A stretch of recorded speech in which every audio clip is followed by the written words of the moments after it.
Всем привет, с вами Настя. Я наконец-то нашла работу в Аргентине. Прошло уже 3 месяца с момента, когда я уволилась с моей прошедшей работы в России, и теперь я из статуса содержанки наконец-то перехожу в статус работящей женщины. Я очень этому рада, потому что процесс поиска работы был очень сложный, он меня реально вымотал. То есть 3 месяца проходили в режиме, когда я тратила по 12 часов в сутки на создание портфолио, на поиск вакансий, на отклик на эти вакансии, на выполнение тестовых заданий. Наконец-то эта история закончилась, и я получила работу. И давайте я вам шаг за шагом расскажу, как у меня получилось это сделать, где я искала работу, какие-то важные моменты также расскажу. Но это будет больше мотивационный ролик, потому что я понимаю, что опыт поиска работы дизайнером, он не может быть также применен и ко всем другим профессиям и специальностям. Тем не менее, я надеюсь, вы подчеркнете какую-то полезную информацию для себя. В конце данного ролика я расскажу историю моего мужа, как он находил работу. Вообще, когда я начинала поиск работы, я столкнулась с очень многими сложностями.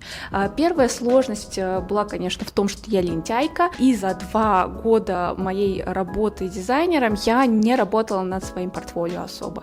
То есть я просто работала на позиции в компаниях и не выполняла никакие дополнительные фриланс-проекты и не наполняла свое портфолио, поэтому сразу после увольнения, а даже на самом деле немножечко заранее, за месяц, я начала подготавливать портфолио, но работать, учиться и одновременно какие-то кейсы выполнять сложновато, поэтому по большей части я делала портфолио уже после увольнения. На это у меня ушло приличное количество времени, и помимо портфолио я, конечно, сразу заполнила резюме и написала сопроводительное письмо.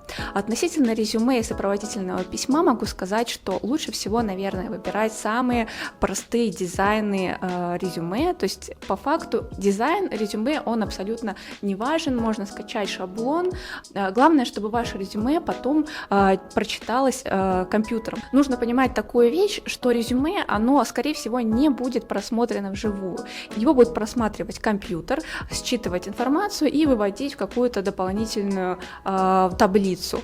И поэтому заморачиваться над дизайном не важно, но важно заморочиться над структурой, чтобы вот эта информация, она хорошо перенеслась на какие-то другие источники по обработке данных. Далее я начала заполнять различные анкеты на всех сайтах, где можно найти работу за рубежом. Это, конечно же, LinkedIn самый важный, и Indeed, и также много других сайтов непосредственно в Аргентине. Акцент я сделала, конечно же, на LinkedIn, и там нужно было заполнить больше всего информации. То есть помимо какой-то рабочей анкеты, я также запросила рекомендации моего работодателя, он мне предоставил на английском языке, внутри самого LinkedIn. Также я стала добавлять большое количество людей к себе на страничку, чтобы она не казалась пустой, и также делала различные посты, чтобы также страничка не была пустой. И потихоньку я заполняла различные анкеты и доделывала свое портфолио. Вообще для дизайнера самое важное на самом деле это именно портфолио, то есть собрание ваших кейсов, работ, чтобы показать навыки, умения, которыми вы обладаете. И одна из проблем поиска работы дизайнером заключается в том, что под разные вакансии нужны, по сути, разные портфолио. Когда я доделала свое портфолио, я выложила его на Behance. Behance — это специальная социальная сеть для дизайнеров, где они могут выставлять свои работы и находить с помощью Behance заказчиков или работодателей, или просто презентовать свои кейсы. У меня там было несколько проектов, но они не набирали очень много просмотров, у меня не было много подписчиков, и когда я выложила это портфолио, оно по итогу набрало 14 тысяч просмотров. Это реально очень много для узкоспециализированной сети. Такое количество, оно меня действительно поразило, но на самом деле больше особо это ни к чему не привело, то есть просто были просмотры, подписчики, в основном они почему-то были из Индии и арабских стран. Самый смешной момент был, когда мое портфолио добавили в папку Мухаммед, то есть там на Behance можно видеть в уведомления, кто и куда добавляет ваши проекты, и вот мои проекты попали в папку Мухаммед, я подумала, что да, это я на волне успеха. В тот момент, когда мое портфолио выстрелило, я подумала, что я очень быстро найду работу, но на самом деле, кроме просмотров и подписчиков, это особо ничего не дало, и я продолжила поиск работы дальше.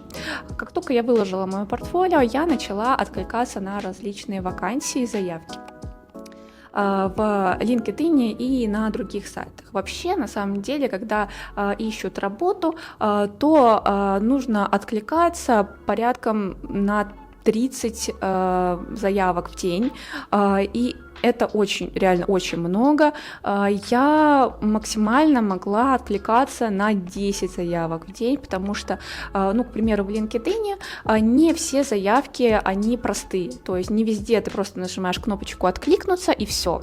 Многие из вакансий, они направляют на сторонние ресурсы, где необходимо заполнить анкету. Далее, возможно, нужно приложить какое-то видео сопроводительное или аудио с ответами на различные вопросы. То есть это ты не можешь сделать одно какое-то видео и потом его везде прикреплять, не везде, по крайней мере, так можно. Зачастую приходится отдельно каждой заявке делать такие видео или аудио. И анкеты зачастую бывают очень-очень длинные, то есть нужно заново, по сути, заполнять всю информацию о себе, и ответ на такую заявку, он занимает реально очень много времени, поэтому максимум у меня получалось отвечать на 10 заявок в день. Ну, а чем больше я отвечала на различные заявки, тем больше я понимала, что что-то идет не так, и надо что-то менять. В какой-то момент я посмотрела там различные видосы по поиску работы и поняла, что не совсем правильно искала работу. Где не нужно искать работу не просто удаленную, по-английски называется remote, но нужно искать ее remote worldwide, то есть по всему миру, потому что очень часто работников на удаленную работу ищут именно внутри страны, то есть компании ищут работников, которые живут в той стране, в которой идет вакансия, потому что нужно платить налоги и давать белую зарплату, чтобы потом показать эту зарплату в налоговой и так далее. Поэтому, в принципе, отвечать на такие заявки это, по сути, просто трата времени. И один из лайфхаков, который я нашла, это поиск работы через ChatGPT. Можно чата GPT попросить найти вакансии, которые идут с пометкой Remote Worldwide, и также добавить какие-то дополнительные характеристики. ChatGPT выдаст табличку с вакансиями, и можно по этой табличке просто один за одним идти и отвечать на все заявки.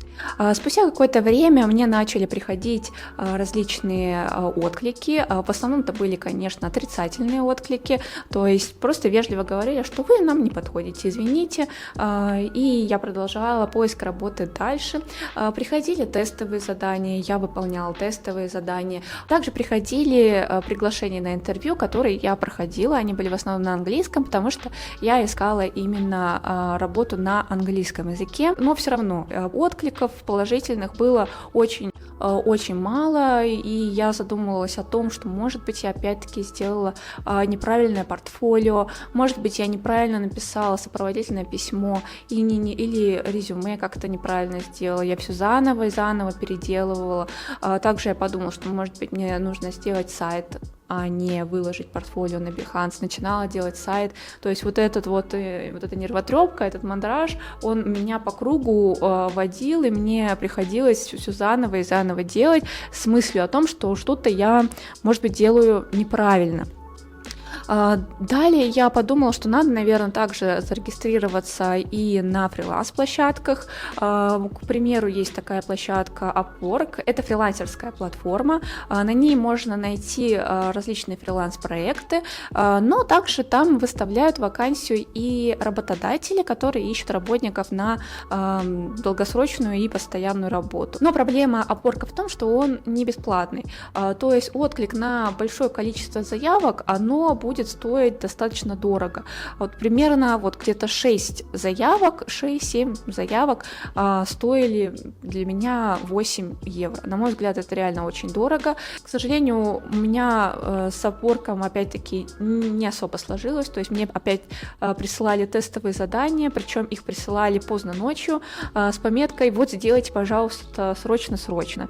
И я реально 2 ночи я проводила, делая работы для Upwork, которые, по сути, ничего не принесли. В принципе, нужно понимать то, что выполнение тестовых заданий, заполнение анкет, оно может очень длительное время ничего не приносить, и это просто будет работа впустую, к которой просто нужно смириться и упорно двигаться в направлении той работы, которую хочешь получить по итогу. В какой-то момент я немного отчаялась и подумала, что, может быть, стоит попробовать поискать также вакансии и в русскоязычных ресурсах. Я не стала заходить на Headhunter, я стала искать работу в Телеграме, там есть очень много специализированных групп по поиску работы в различных сферах, и в том числе и по дизайну, там есть абсолютно разные направления, и там встречается очень много интересных вакансий, и вакансии, к примеру, либо за доллары,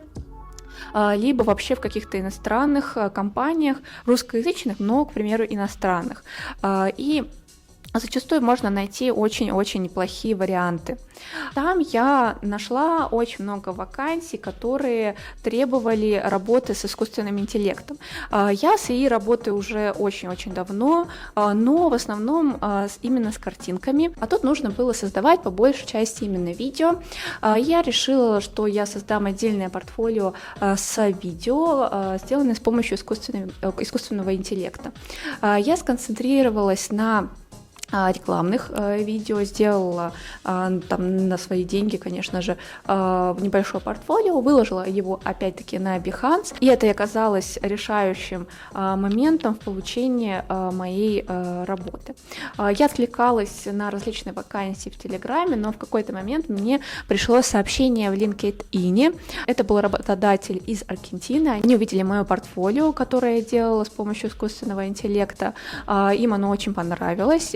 И самое удивительное, что, видимо, по Аргентине таких специалистов было не очень много, поэтому они очень впечатлились, отправили мне тестовое задание. В тот же самый момент мне отправили тестовое задание еще ребята из России.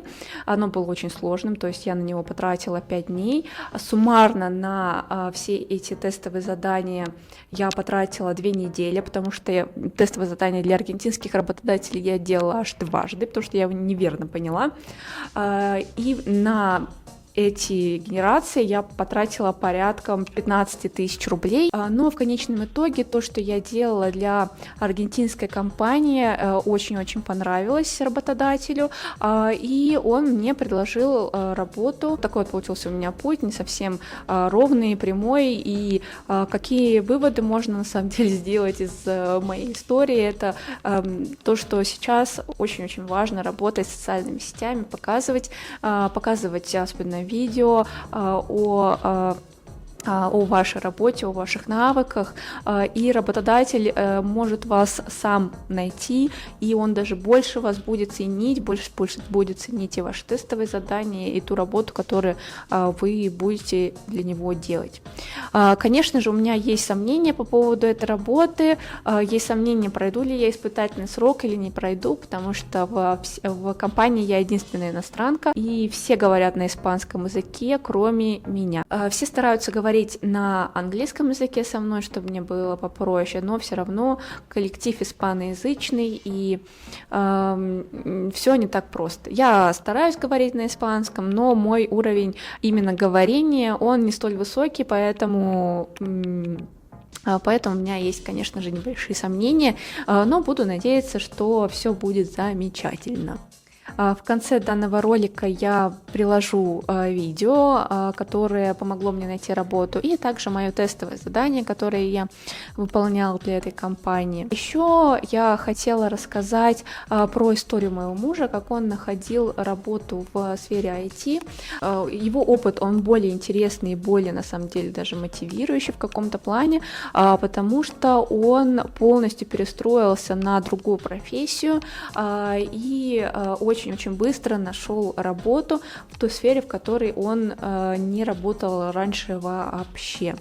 Мы с ним, когда переезжали в Черногорию, мы вообще работали в других сферах. Мы работали на офлайн профессиях, но когда переехали в Черногорию, мы поняли, что нужно найти что-то удаленное, ведь удаленная работа, она дает какую-то мобильность, можно переезжать в разные страны, жить в любом месте. Он решил учиться на аналитика данных, он взял 2-годичный курс, но из этих 2 лет он прошел всего лишь 1 год, да и то прошел его намного быстрее, то есть программу 1 года он прошел за 6 месяцев, чтобы побыстрее начать работать.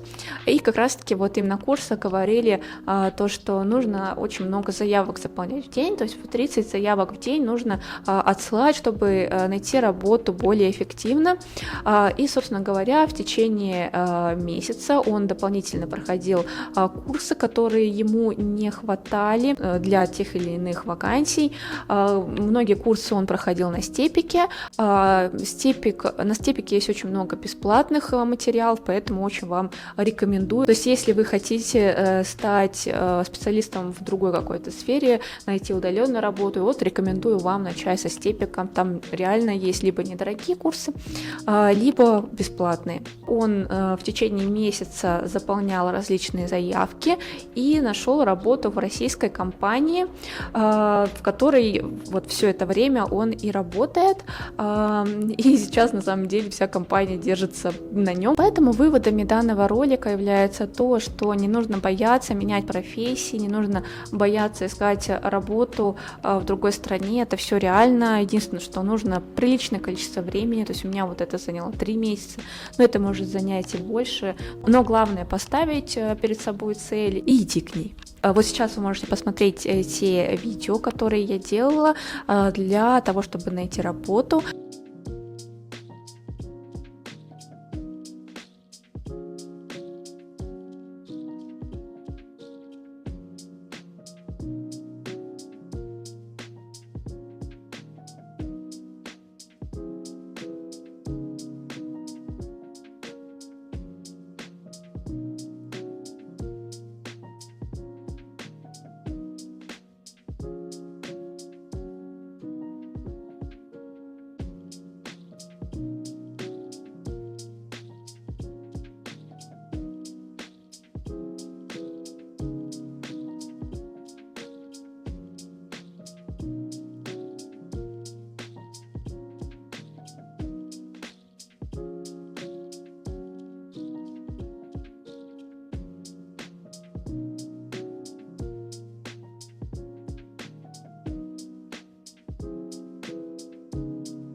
Спасибо большое, что смотрели данный ролик. Я надеюсь, что мое видео было для вас мотивирующим, полезным, интересным. Оставляйте ваши комментарии, ставьте лайки. И до встречи в следующем ролике. Пока! Конечно, я сейчас думаю, как я буду совмещать все мои проекты, работу, учебу. Это будет очень сложный момент на самом деле, но от чего-то придется отказаться, а к чему-то приспособиться.